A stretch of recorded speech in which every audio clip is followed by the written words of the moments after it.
Un saludo cordial y afectuoso para toda la audiencia y para el Ministerio Verdad Adventista.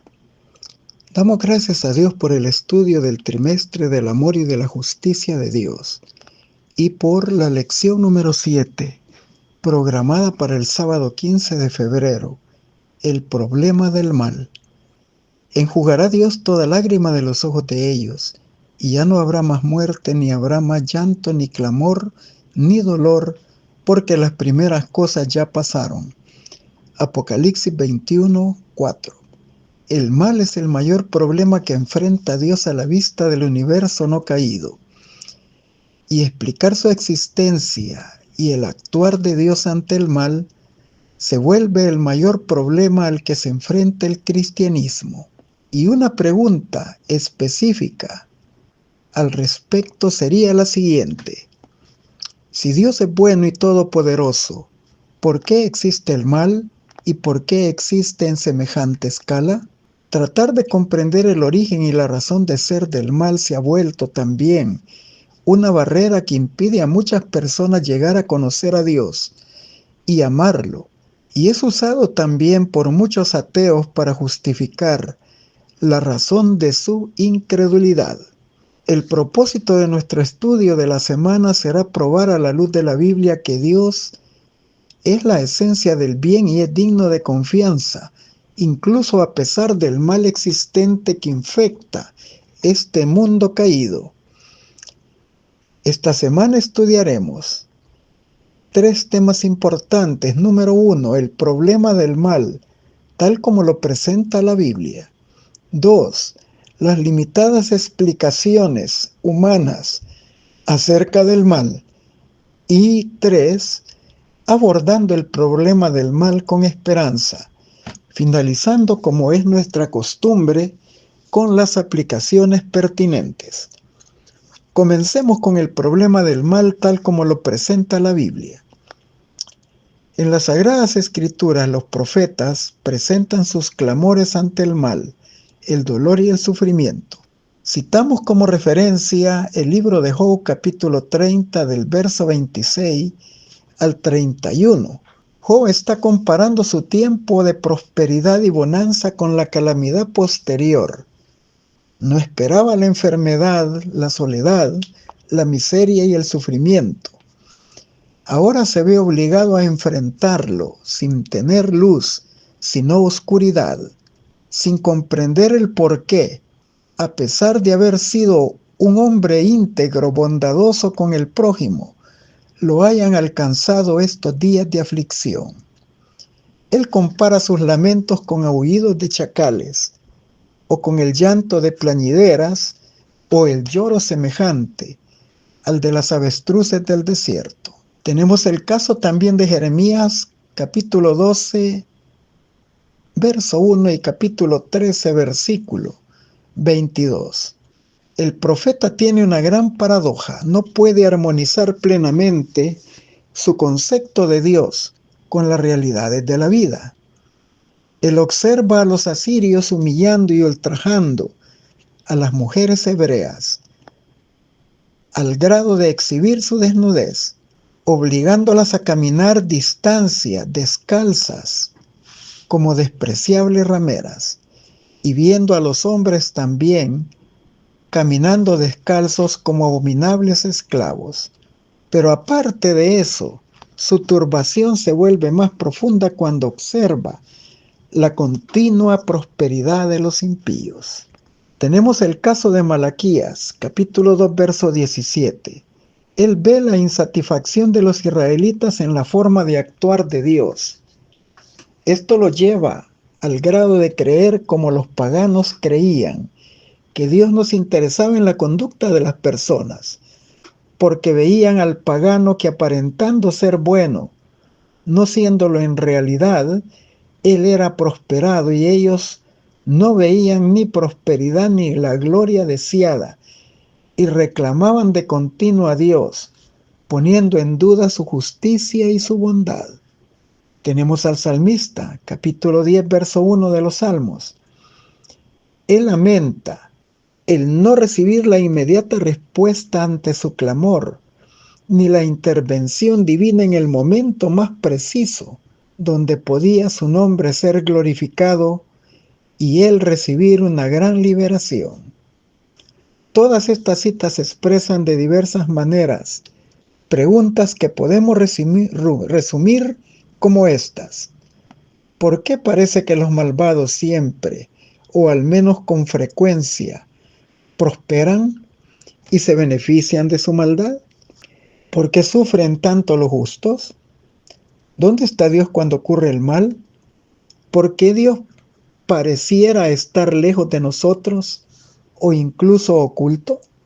Estas preguntas dan la impresión de ser razonables, porque los hijos de Dios expresan sus reclamos a Dios en esas y en otras citas bíblicas. Sin embargo, es Satanás quien se ha lanzado con grande ira sobre los seres humanos, sabiendo que le queda poco tiempo, Apocalipsis 12:12, y hemos caído en el error de culpar a Dios injustamente. Este no es un asunto de poca importancia. Aunque no podemos justificar el mal que nos afecta, ni explicar cómo existe, ni resolverlo por nuestros propios esfuerzos, tampoco podemos ser indiferentes ante su realidad.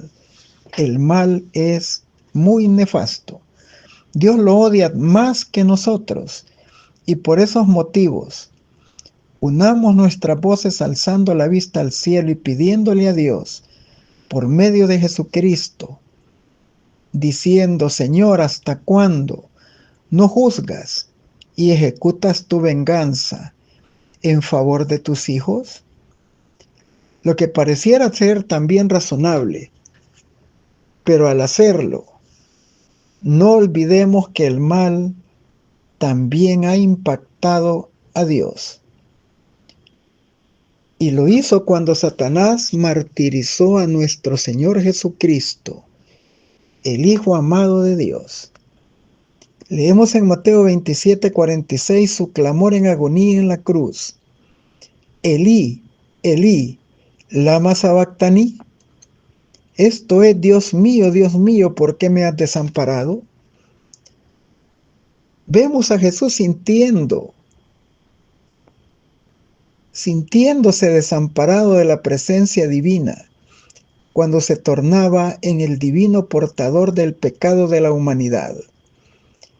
En ese momento sintió como todos los seres humanos, a quienes él sustituía, sintió la agonía y el sufrimiento a causa de la separación que el pecado hace entre Dios y la humanidad.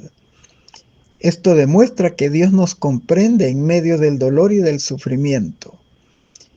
Recordar las escenas de angustia de Jesús debe de infundirnos la esperanza, ya que en su muerte en la cruz él derrotó al pecado, a Satanás, al poder de la muerte, y resucitó y sigue su obra en el cielo, y cuando concluya pondrá fin a Satanás como originador y fuente del mal, y al pecado, a los pecadores, y terminará finalmente con la maldad. Pablo expresó en medio de sus dificultades extremas que su esperanza en Cristo no lo avergonzaba, y el pueblo remanente sabe que la etapa más aguda del conflicto entre el bien y el mal aún no ha venido, pero llegará. Las diversas implicaciones y situaciones extremas que han afectado a los hijos de Dios a través de las edades en este mundo caído se volverán peores en la medida que nos aproximamos al cierre del tiempo de la gracia. Jesús dijo: y por haberse multiplicado la maldad, el amor de muchos se enfriará. Mateo 24:12. Pero debemos dar gracias a Dios que nos da la victoria por medio de Jesucristo, nuestro Señor. Por eso, amados hermanos míos, estén firmes y constantes, trabajen siempre para la obra del Señor, conscientes de que nada de lo que hagamos para el Señor será en vano. Estas son palabras que el apóstol Pablo dijo en contexto de Primera de Corintios 15, en el contexto de los gloriosos resultados de la segunda venida de Cristo en grande poder y grande gloria, donde Dios coronará a sus hijos de la corona de victoria final triunfando contra el mal. Continuamos con las limitadas explicaciones humanas acerca del mal. Leemos en Deuteronomio 29:29, las cosas secretas pertenecen a Jehová, nuestro Dios, pero las reveladas son para nosotros y para nuestros hijos para siempre, para que cumplamos todas las palabras de esta ley. Dios nos ha revelado lo que es necesario para la salvación. Nos ha dado luz sobre las señales de los tiempos que anuncian la segura proximidad de su segunda venida de Cristo. Tenemos los libros de Daniel y Apocalipsis que juegan un papel especial en el desarrollo de los eventos finales. Daniel 12:4 profetiza que llegado el tiempo del fin, la ciencia del conocimiento de la profecía bíblica aumentaría. El libro de Daniel se le quitaría el sello, es decir, podría ser comprendido en las etapas proféticas finales en relación a los eventos del fin.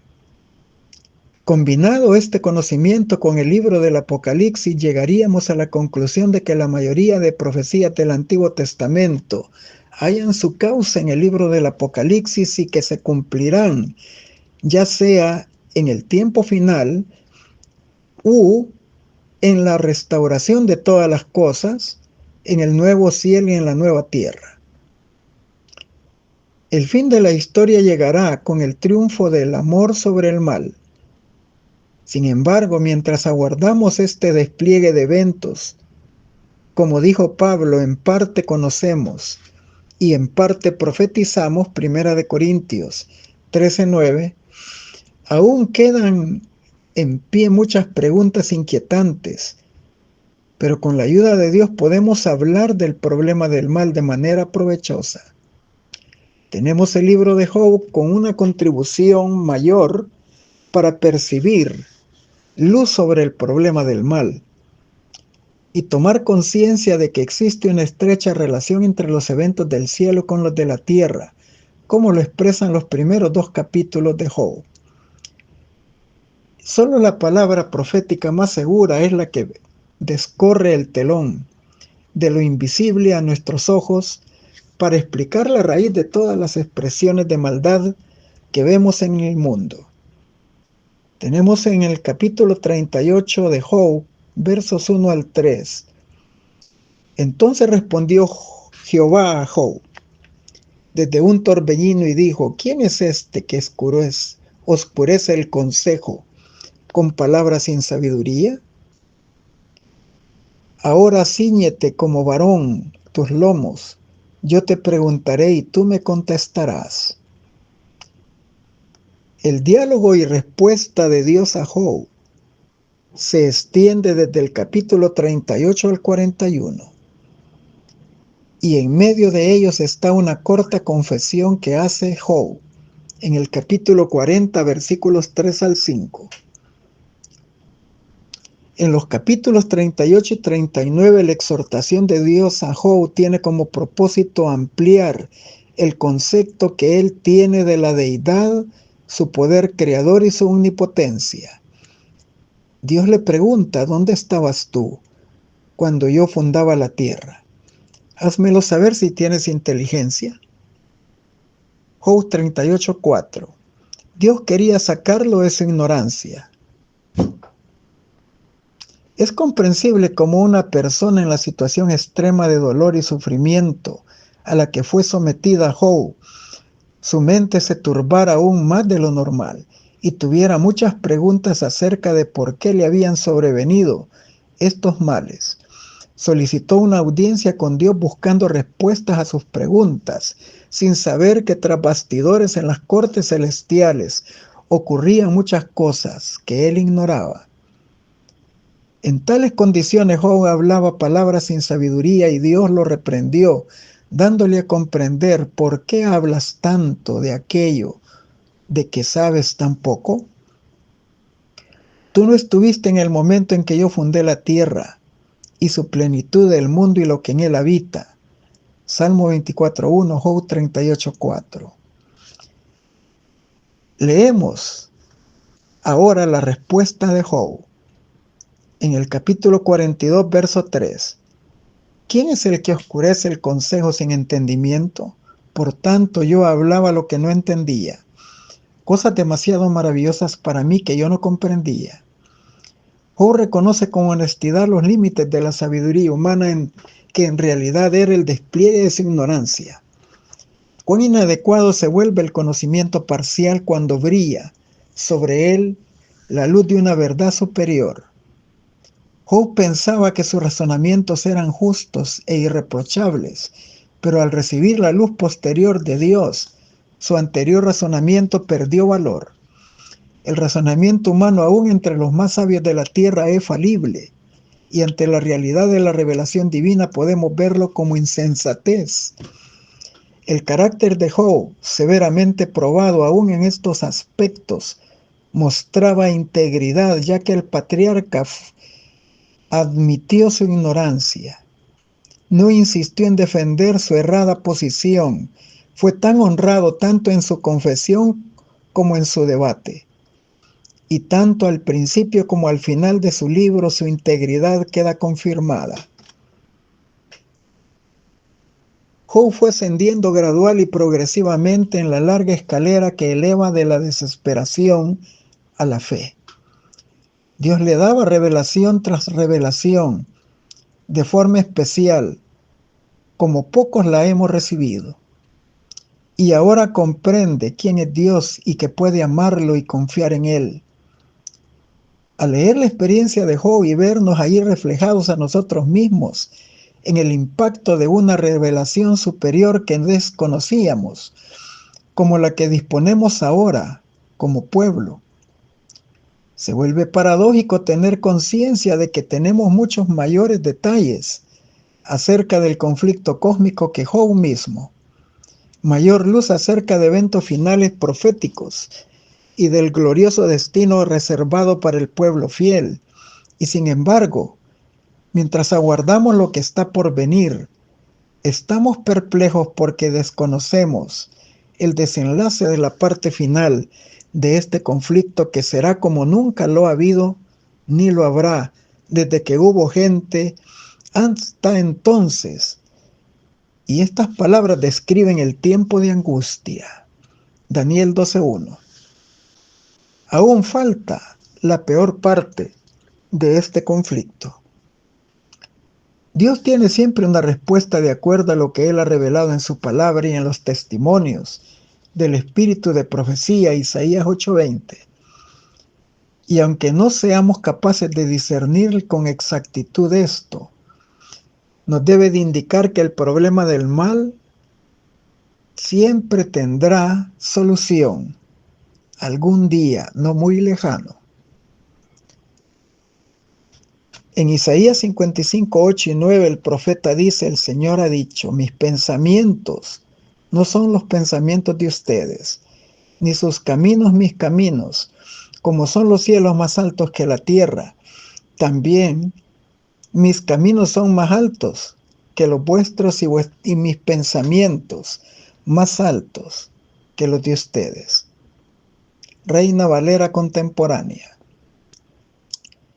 Isaías presenta la indiscutible realidad de que Dios es sabio por excelencia, porque de Jehová da la sabiduría y de su boca viene el conocimiento y la inteligencia. Proverbios 2:6. Sus atributos permanecen y permiten ver un panorama completo de las cosas. Él ve el fin desde el principio en todo el universo. Nosotros no podemos penetrar la esfera de su comprensión. Isaías 46:10. Si a esto sumamos la revelación que Dios hace de sí mismo en la Biblia y lo que ha hecho en favor nuestro a través de la vida y obra de nuestro Señor Jesucristo, no debemos dudar de su amor. ya que siendo aún pecadores, Cristo murió por nosotros, Romanos 5:8, siendo que la paga del pecado es muerte, el regalo o dádiva de Dios es la vida eterna, en Cristo Jesús, Señor nuestro, Romanos 6:23. Podemos adquirir confianza en que en última instancia Dios busca lo mejor para nosotros. Y como dice Romanos 8:28, y sabemos que a los que aman a Dios todas las cosas les ayudan a bien, esto es, a los que conforme a su propósito son llamados. El análisis filosófico del mal y del sufrimiento se queda corto, porque solo busca una explicación filosófica. No busca, como Dios, la solución total del problema. Todos enfrentaremos dificultades en algún momento, pero conociendo el carácter de Dios, percibimos que su propósito no es destruirnos. Si permite que nos visite la adversidad, Él ve en esas circunstancias difíciles que podamos adquirir un desarrollo de carácter y, en última instancia, bendecirnos de forma provechosa. En el crisol de sufrimiento, Él separará lo que es perjudicial de nuestras vidas, aunque no tengamos claro en nuestra mente el escenario. Pero podemos pedirle que nos guíe, nos acompañe, nos dirija con su conocimiento perfecto, su sabiduría y poder, confiando en que cumplirá para nuestro bien sus propósitos. Tenemos una esfera limitada como seres humanos para comprender y enfocar el problema del mal. Reconociendo lo poco que sabemos al respecto, los seres humanos explican sus tesis como la del teísmo escéptico, una postura filosófica que sostiene que Dios existe, pero que no se puede saber con certeza por qué actúa o no en determinadas situaciones. El teísta escéptico cree que Dios tiene buenas razones para actuar como lo hace, pero que nuestro limitado conocimiento nos impide conocer o comprender plenamente su accionar en relación al mal en el mundo. Es evidente que filosofar al respecto no es suficiente, ni siquiera da una solución a los problemas reales. En el Salmo 73, del 1 al 3, verso 17, también encontramos la experiencia del rey David. Él reconoce que Dios es bueno con Israel, con los hijos de corazón limpio. Pero él reconoce que al observar la maldad y la prosperidad de los impíos, casi sus pies deslizan, porque llegó a sentirse incómodo y aún envidioso de los arrogantes, hasta que él entró en el santuario, en el templo de Dios, comprendió el fin que tendrían ellos eternamente. En este salmo se trata el conflicto que existe entre la mente de quien observa en esta vida a los impíos aparentemente prósperos, mientras persiguen a los justos. Ve la maldad generalizada de un mundo no muy distinto a los de Sodoma y Gomorra. Escucha las palabras presuntuosas y los desafíos hacia Dios y a sus designios, creyéndose que sus palabras son la única regla que impera en la tierra. El salmista llegó al grado de pensar si valía la pena creer y servir a Dios en un mundo así. En su análisis no veía más allá que la vida presente y un giro no muy distinto al del mundo antediluviano, donde Dios dijo que el designio del pensamiento del corazón de los hombres era continuamente el mal. Génesis 6:5. Por un momento pasó por alto las glorias venideras. Pensó en este mundo como si fuese el paraíso prometido para los justos. En esas circunstancias también En el Nuevo Testamento se describe a Pablo enfrentando las desilusiones de muchos creyentes que habían llevado a muchos a dudar de la vida futura e inmortal que los creyentes gozarían al resucitar en la segunda venida de Cristo.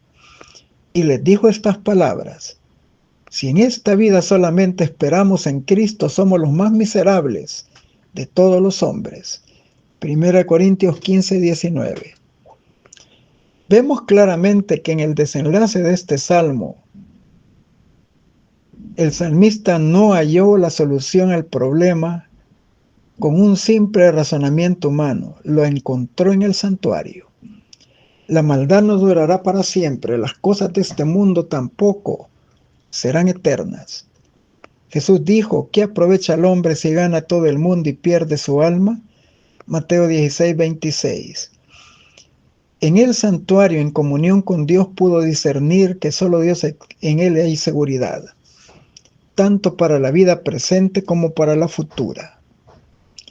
Dios solucionará el problema del mal para siempre, lo eliminará por completo. En las lecciones del santuario terrenal, en los servicios diarios, él descubrió que la paga del pecado es muerte. Romanos 6, 23. Él veía la sustitución de la vida de los justos por la muerte de víctimas inocentes que cargaban sus culpas, representando así la muerte del inocente Hijo de Dios como Cordero de Dios, que quita el pecado del mundo, y entendió que solo a través de Dios y de Cristo hay salvación. Hechos 4:12, Juan 1:29. Por un momento había olvidado el trato de Dios con el mundo antediluviano y el de los habitantes de Sodoma, pero al entrar en el santuario, vio la destrucción final de los impíos, vio la erradicación final del mal que no se demorará y que se ejecutará a su debido tiempo. Comprendió que el conocimiento del Altísimo es la esencia de la vida eterna y que el que peca contra Dios defrauda su alma, porque todos los que aborrecen a Dios aman la muerte. Proverbios 8:36. Las Sagradas Escrituras siguen dando más elementos para continuar abordando el problema del mal, y otro de ellos es que Dios dotó al hombre de libre albedrío. Y de acuerdo con esta perspectiva, el mal viene como resultado del uso equivocado que se le dio y se le sigue dando al libre albedrío por parte de los seres creados, sean celestiales y terrenales. Esto aclara que Dios no es el responsable del mal. Esta realidad despierta inquietudes como la siguiente: ¿por qué se otorgaría a Dios libre albedrío a los seres creados si esto llevaría al mal? Encontramos que entre los seres creados en la tierra, el único que tiene libre albedrío es el ser humano. Esto se ve implícito en la divina advertencia que diera Dios a Adán y a Eva acerca del no comer del fruto del árbol del conocimiento del bien y del mal. Génesis 2, 16, 17. Adán y Eva, al igual que nosotros, eran y somos seres morales libres. Dios quería que ellos tomaran sus propias decisiones, que eligieran adorarle voluntariamente sin coerción alguna. El verdadero amor debe darse libremente. Esto explica por la razón por la cual Dios respeta el libre albedrío, y aunque Él es el creador, no interfiere en las decisiones profundas y persistentes de los seres humanos. Aunque desde el mismo principio, en su sabiduría y soberanía, sabía que las decisiones equivocadas traerían consecuencias terribles, era contrario a su carácter obligarnos a obedecerle. No era razonable pedirle a seres que no poseían libertad de elegir que no hicieran algo que les traería graves consecuencias. Y sin embargo, Adán y Eva comieron el fruto prohibido. Desde entonces entró la maldad y la miseria a este mundo. Ellos vieron por primera vez la separación de un ser amado cuando Caín mató a su hermano Abel. El drama de la caída muestra cómo el enemigo se valió del libre albedrío de ellos para introducir el pecado y el mal en la historia del planeta. Dios anhela salvarnos a todos, pero nosotros somos los que en última instancia decidimos nuestro propio destino eterno. La Biblia enfatiza constantemente el papel del libre albedrío a la hora de aceptar, seguir y servir a Dios. Ante las invitaciones de su gracia. En Josué 24:15 dice: escogeos hoy a quien sirváis, pero yo y mi casa serviremos a Jehová. La salvación o la condenación son posibles, pero no por decisión soberana o arbitraria de Dios de salvar a algunos y condenar a otros. Recalcamos que en última instancia es nuestra decisión. En el Nuevo Testamento encontramos las apelaciones del Espíritu Santo para que los seres humanos tomemos decisiones correctas. En textos como ocupaos de vuestra salvación con temor y temblor. Filipenses 2:12. Por la gracia de Dios podemos recibir la salvación y comenzar un camino de elección diaria de confiar en Dios y seguir su palabra. De esa manera, cooperando con Él en que se cumpla el mayor de sus anhelos, salvarnos. El plan de la redención ofrece la restauración de la libertad perdida con la caída de la humanidad y posibilita la restauración de la imagen divina en el hombre en el caso de que aceptemos su oferta de gracia. Continuamos abordando el problema del mal con esperanza. Hemos considerado que el origen del mal y el surgimiento del pecado y la caída de la raza humana, con la consecuente pérdida de la libertad original, son evidencias que señalan que Dios nunca forzó a sus criaturas a amarle y servirle. El amor es el fundamento de la ley divina. Dios se complace en que sus criaturas le den un servicio de amor que provenga de la apreciación inteligente de su carácter, no por una sumisión forzosa. Da a todos la libertad para que le sirvan voluntariamente. Ha provisto un plan de salvación para darnos restauración de la libertad perdida y la restauración de su imagen. Además de lo anterior, seguimos considerando que Dios creó al ser humano como ser moralmente libre y que lamentablemente el mal uso del libre albedrío es otra causa del mal en nuestra tierra. Al respecto quedan también más interrogantes, porque Dios permite temporalmente el mal, aunque lo desprecie apasionadamente, para que se comprendiera con claridad de que Él obra y gobierna con justicia y verdad, tuvo que permitir que el mal se desarrollara, para que por sus propios frutos desastrosos fuera desenmascarado y erradicado en justicia finalmente. Y porque descartar la posibilidad del mal excluía el amor, y destruirlo prematuramente dañaba la confianza necesaria para el amor. Pasaron 4 milenios de esta maldad en desarrollo para que el inocente Hijo de Dios se encarnara, Gálatas 4:4, para que viniera a vivir entre nosotros y desarrollara un carácter inmaculado, obediente hasta la muerte y muerte de cruz. El trato despiadado que recibió de parte de Satanás, así como el crimen y martirio de llevarlo a la muerte siendo inocente y sin mancha,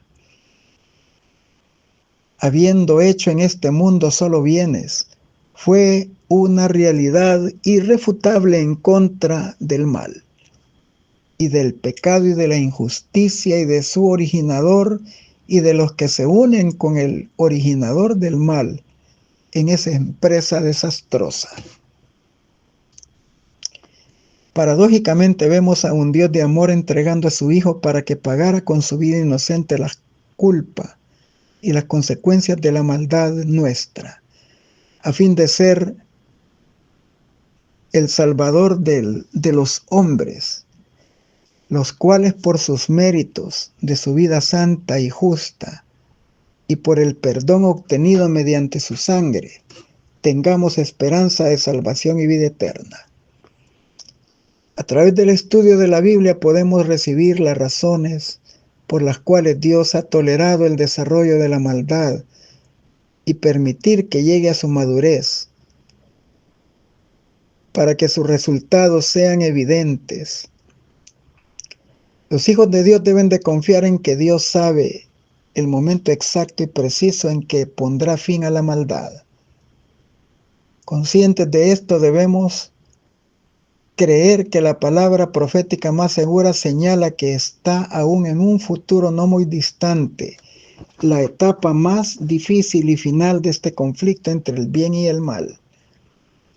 Y debemos de pedirle a Dios la gracia necesaria para desarrollar firmeza de carácter, convicción profunda en su justicia, resistir la prueba de nuestra fe, así como fue probada la fe de su amado Hijo Jesús.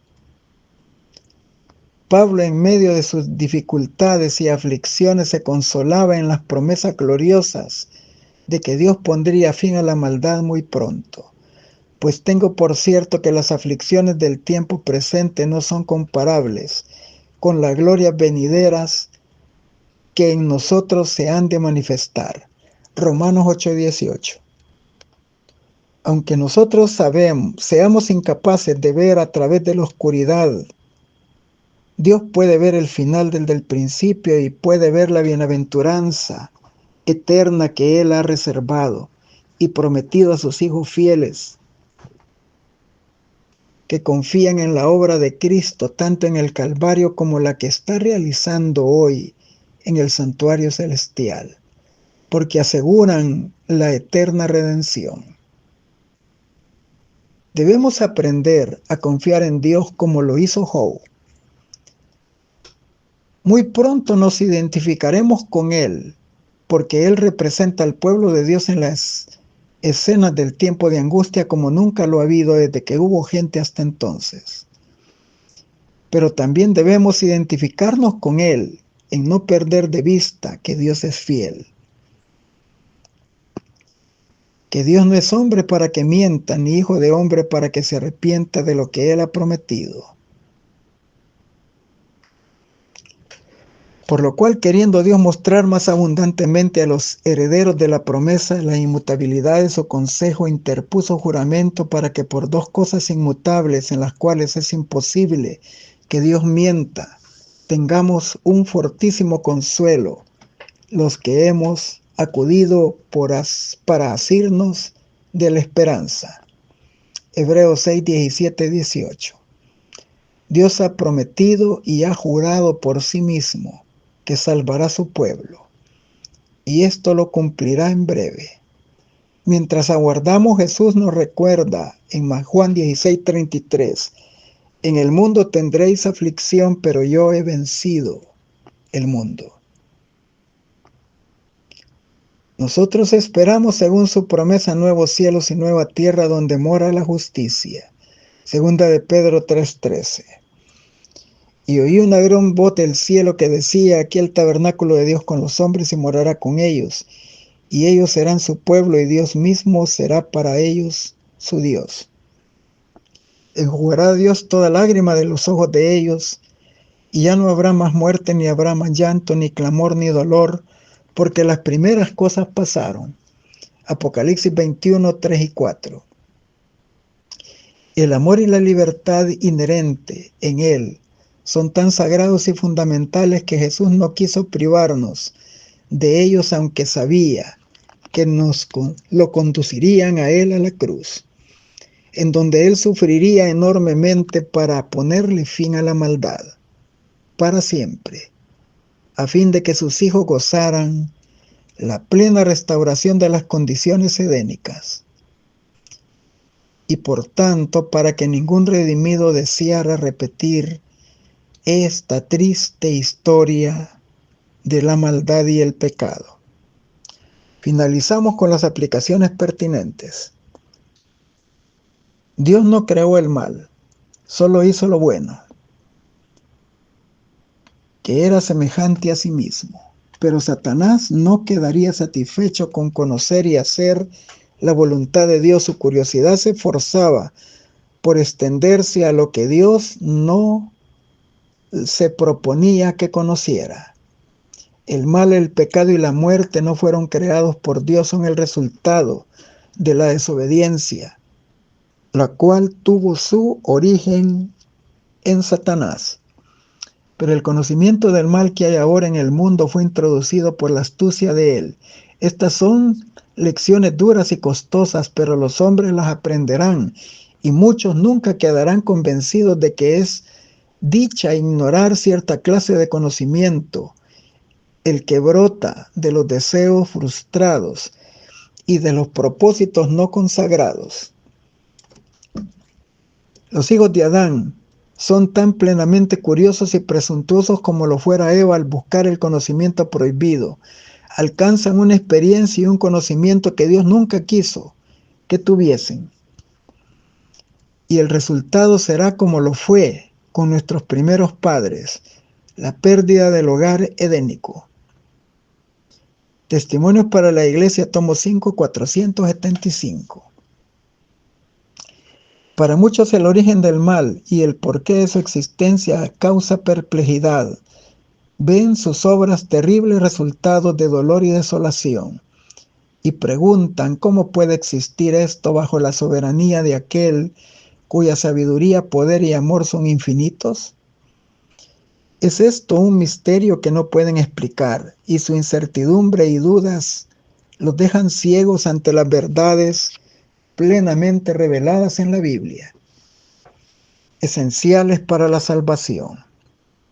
Hay quienes, en sus investigaciones sobre la existencia del pecado, inquieren en lo que Dios nunca reveló.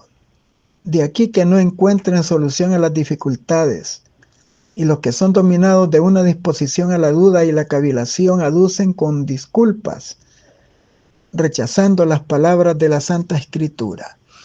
Otros, sin embargo, no pueden dar cuenta satisfactoria del problema del mal debido a las circunstancias de que la tradición, las falsas interpretaciones han oscurecido las enseñanzas de la Biblia, referentes al carácter de Dios, la naturaleza de su gobierno y los principios de su actitud hacia el pecado.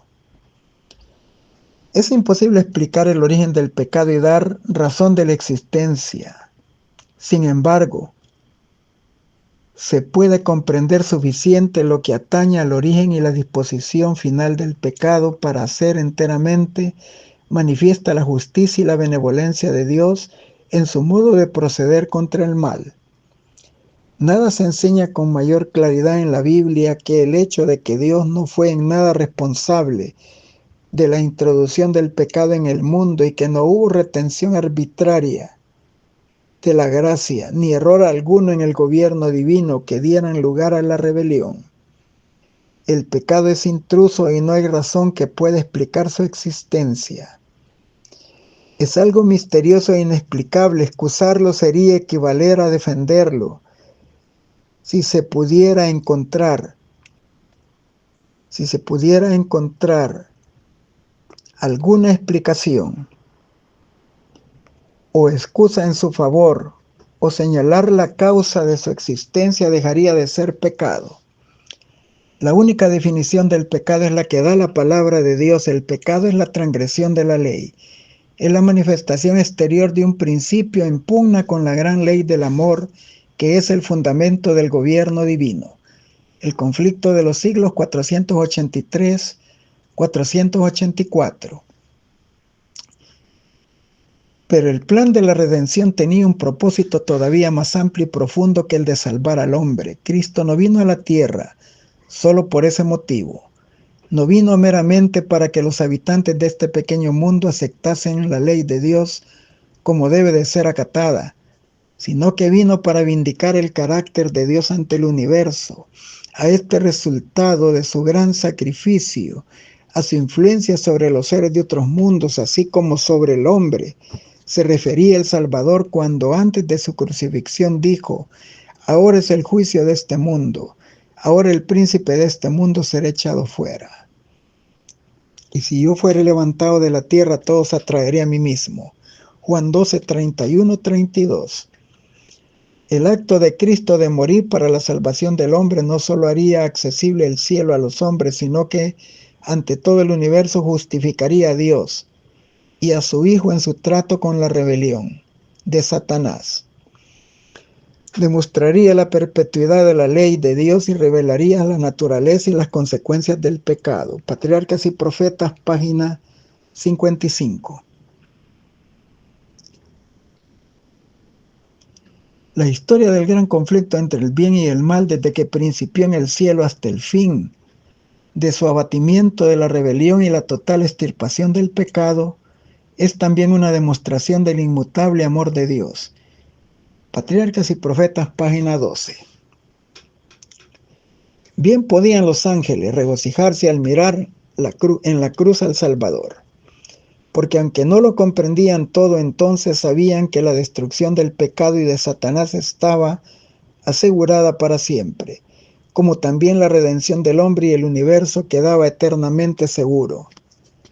Y Cristo mismo comprendió plenamente los resultados del sacrificio hecho en el Calvario. Los consideraba todos cuando en la cruz exclamó: consumado es. Deseado de todas las gentes, 713. Dios había dado una lección destinada a prevenir esto. La historia de Job había demostrado que el sufrimiento es infligido por Satanás, pero Dios predomina sobre él con fines de misericordia. Deseado de todas las gentes, página 436. En todos los tiempos los testigos señalados por Dios han expuesto su vida al vituperio y persecución por amor a la verdad. José fue calumniado y perseguido porque mantuvo su virtud e integridad. David, el mensajero escogido de Dios, fue perseguido por los enemigos como una fiera. Daniel fue echado en el foso de los leones porque se mantuvo fiel al cielo. Job fue privado de sus posesiones terrenales y estuvo tan enfermo que le aborrecieron sus parientes y amigos, pero aún así mantuvo su integridad.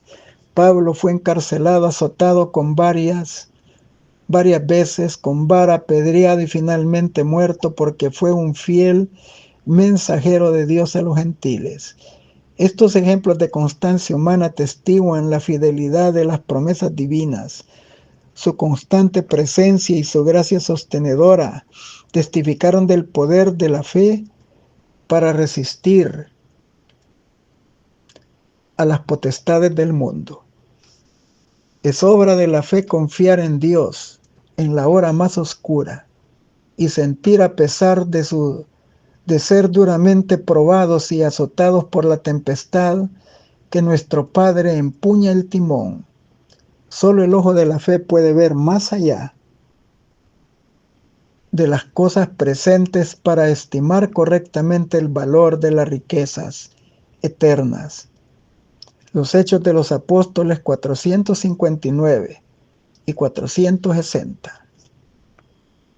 Se decidirá el hombre a aferrarse del poder divino y con determinación y perseverancia resistir a Satanás, siguiendo el ejemplo de Cristo que le dio en su conflicto con el enemigo en el desierto de la tentación. Dios no puede salvar al hombre contra su voluntad del poder de los artificios de Satanás. El hombre debe de trabajar con su poder humano, ayudado con el poder divino en Cristo, para resistir y vencer a cualquier costo. En otras palabras, el hombre debe de vencer tal como Cristo venció y luego, por medio de la victoria que es privilegio suyo, lograr por el nombre del Todopoderoso Jesús. Él puede llegar a ser un heredero de Dios y coheredero con Cristo Jesús. No podría ser este el caso si solo Cristo ganara todas las victorias. El hombre debe de hacer su parte. Puede vencer por su propio esfuerzo usando la fortaleza y la gracia que Cristo le concede. El hombre debe de ser un obrero con Cristo en la tarea de vencer, y entonces será partícipe con Cristo de su gloria. Testimonios para la Iglesia, tomo 4, página 37. Les deseo un feliz sábado en la bendita y gloriosa presencia del Señor. Amén.